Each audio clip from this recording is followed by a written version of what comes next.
조지 뮬러는 기도의 왕입니다. 기도를 많이 했다는 것이죠.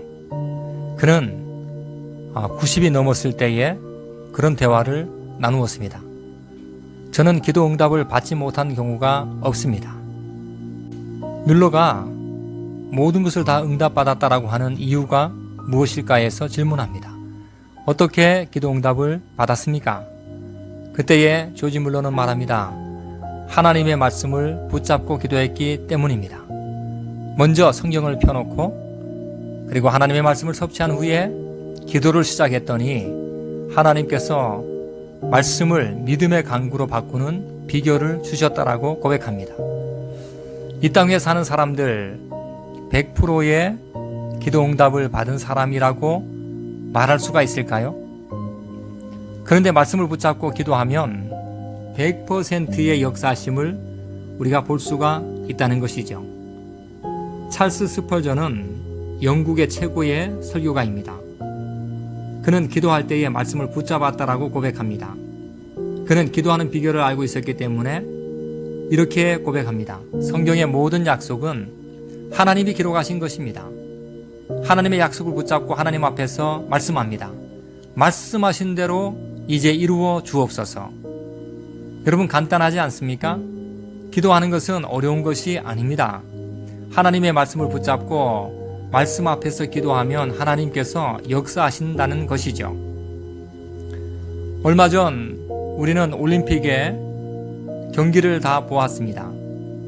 일본에서 진행한 올림픽에서 조구함이라고 하는 유도 선수를 눈여겨본 적이 있습니다. 조구함 유도 선수는 예수님을 정말 잘 믿는 사람입니다. 그는 키가 177cm인데 이 유도할 때에는 유독 작은 키입니다. 그래서 그는 다윗을 두고 기도했습니다. 키는 작지만 하나님이 함께 하시면 안 될 일이 없다라고 하는 관점에서 기도하고 준비했는데 이번에 은메달을 따게 된 것입니다.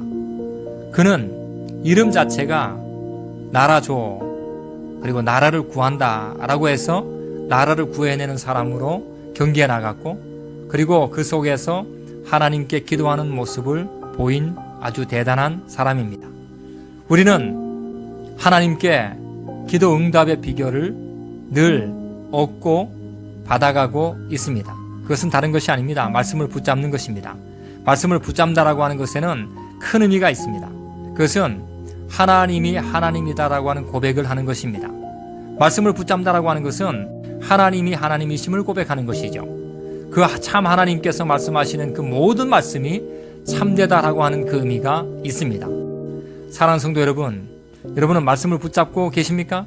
말씀을 붙잡고 기도하고 계십니까? 여러분이 말씀을 붙잡고 기도하시면서 그 속에 하나님을 고백하고 하나님의 영광을 체험하고 또 하나님의 말씀을 붙잡고 기도하는 가운데에 응답을 셀 수 없이 체험하는 기적의 주인공이 다 되시기를 예수님의 이름으로 간절히 축원합니다. 아멘.